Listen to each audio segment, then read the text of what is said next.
Hi friends, welcome back to our channel. ఈరోజు ఈ వీడియోలో మీకు చిట్టి ముత్యాలు రైస్తో బిర్యానీ ఈజీగా, సింపుల్గా, టేస్టీగా ఎలా చేసుకోవాలో కొన్ని ఇంగ్రీడియంట్స్తోనే మీకు చూపిస్తాను. సో వీడియో ఎండ్ వరకు చూడండి.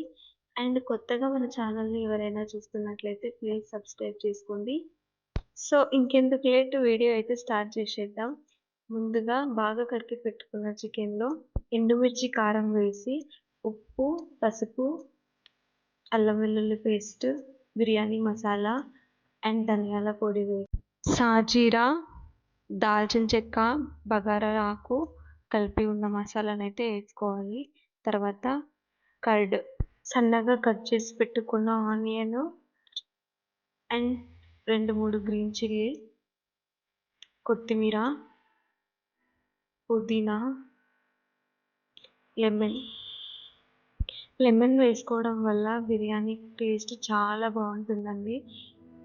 సో లెమన్ అయితే అసలు స్కిప్ చేయొద్దు, ఎందుకంటే దానివల్లే బిర్యానీకి టేస్ట్ చాలా వస్తుంది. సో వీటన్నిటి వేసుకున్న తర్వాత బాగా కలుపుకోవాలన్నమాట. ఒక 4-5 మినిట్స్ అట్లా కలుపుకొని మ్యారినేట్ చేసి పక్కన పెట్టుకోవాలి. కొంచెం ఆయిల్ కూడా వేసుకొని మ్యారినేట్ చేసుకోవాలి. చాలా వస్తుంది కర్రీ.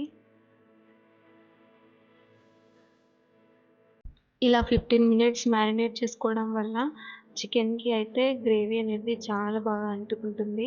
సో మనకు బిర్యానీ అనేది కూడా మంచిగా వస్తుంది. సో మనం 15 మినిట్స్ మ్యారినేట్ చేసి పెట్టుకోవాలి. మీకు చిట్టి ముత్యాలు రైస్ తెలుసా? ఇవైతే వీడియోలో చూపిస్తున్నట్టే చిట్టి ముత్యాలు రైస్ అండి. మనం నార్మల్గా సన్న బియ్యం కన్నా కొంచెం చిన్న సైజులో ఉంటాయి, వీటిని చిట్టి ముత్యాలు అంటారు. సో వీడియో అయితే స్టార్ట్ చేసేద్దాం. ముందుగా ఆయిల్ వేసుకోవాలి.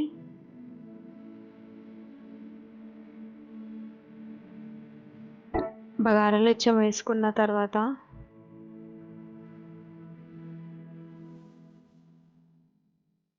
సన్నగా కట్ చేసి పెట్టుకున్న పచ్చిమిర్చిని కూడా వేసుకోవాలి. మీకు తెలుసా బిర్యానీ అసలు చిట్టి ముత్యాల రైస్తో ఎంత టేస్టీగా ఉంటుందో? నేనైతే ఫస్ట్ టైం తిన్నప్పుడు చాలా బాగా అనిపించింది టేస్ట్. అండ్ మన బాస్మతి రైస్ కన్నా ఈ చిట్టి ముత్యాల రైస్ అయితే చాలా బాగుంటుంది టేస్ట్ అయితే. మీరు ఖచ్చితంగా ట్రై చేసి నాకు కామెంట్లో చెప్పండి ఎంత బాగుంటుందో టేస్ట్ అయితే. సో ఆనియన్ వేసుకున్న తర్వాత పసుపు, అల్లం వేసుకోవాలి. మనం ఆల్రెడీ మ్యారినేట్లో వేసుకున్నాం కాబట్టి ఇప్పుడు కొంచెం వేసుకుంటే సరిపోతుంది. సో మూత పెట్టేసుకోవాలి. ఇంకా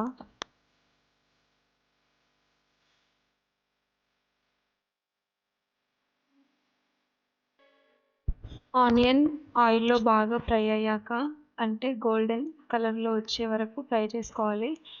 ఆఫ్టర్ దట్ మనం మ్యారినేట్ చేసి పెట్టుకున్న చికెన్ని అందులో వేసుకోవాలి.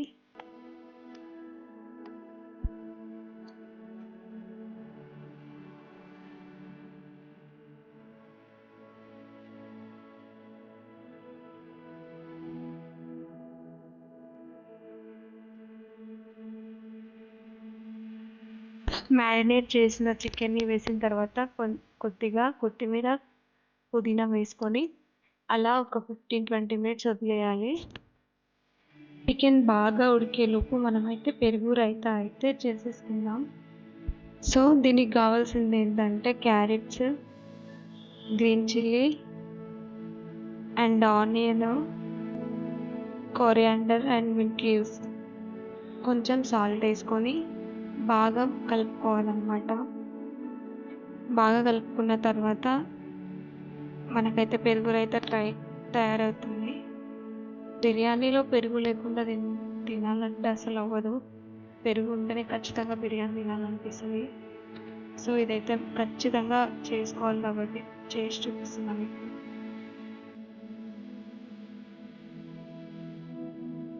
సో ఫైనల్గా పెరుగు రైతా అయితే రెడీ అయిపోయింది.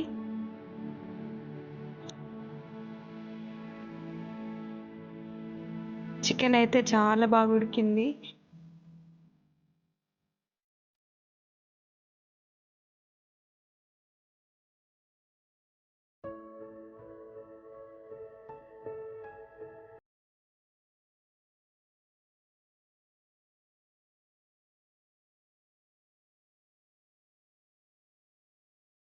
మనం బాగా కడిగి పెట్టుకున్న చిట్టి ముత్యాలు రైస్‌లో కొత్తిమీర, పుదీనా అండ్ సాజీరా, ఆయిల్, సాల్ట్ వేసి కొ ఒక 10 మినిట్స్ అట్లా నానబెట్టుకోవాలి. నానబెట్టుకున్న తర్వాత అందులో నిమ్మకాయలేసుకోవాలి. కట్ చేసుకున్న నిమ్మకాయలు టేస్ట్ వస్తుంది కదా రైస్‌కి. సో, బాగా 70% అట్లా ఉడికేదాకా మనం బాయిల్ చేసుకోవాలి రైస్‌ని.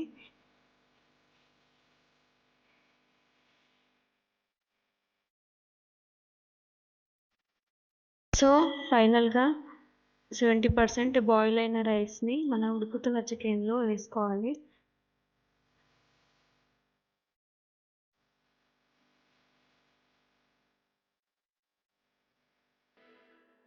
నేనైతే లైట్‌గా కొంచెం ఫుడ్ కలర్ అండ్ కొత్తిమీర, ఫైనల్‌గా ఘీ, ఘీ ఏసి తర్వాత మూత పెట్టుకున్న తర్వాత మనం ఆవిరిని బయటికి రానివ్వకుండా పైన ఏదైనా బరువులాగా పెట్టుకోవాలి.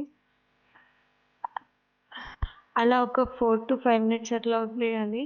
తర్వాత మనకి టేస్టీ స్పైసీ బిర్యానీ అయితే రెడీ అయిపోతుంది. చూడ్డానికి అసలు చాలా టేస్టీగా కనిపిస్తుంది గదా! తినడానికి గూడా చాలా బావుందండి. మీరు కూడా మీకు నచ్చితే ట్రై చేయండి. మన చేతులతో మన ఫ్యామిలీ కోసం వండుకోవడంలో ఉండే హ్యాపీనెస్సే వేరబ్బా! ఈ వీడియో మీకు నచ్చినట్లయితే చిన్న లైక్ చేసి నా ఛానల్‌ని సబ్స్క్రైబ్ చేసుకోవడం మాత్రం మర్చిపోవద్దు. మీ సపోర్ట్ నాకు చాలా అవసరం. మీ యొక్క లైక్, మీకు ఆ కామెంట్ వీడియోస్ చేయడానికి మోటివేట్ చేస్తుంది. So, thank you so much అండి.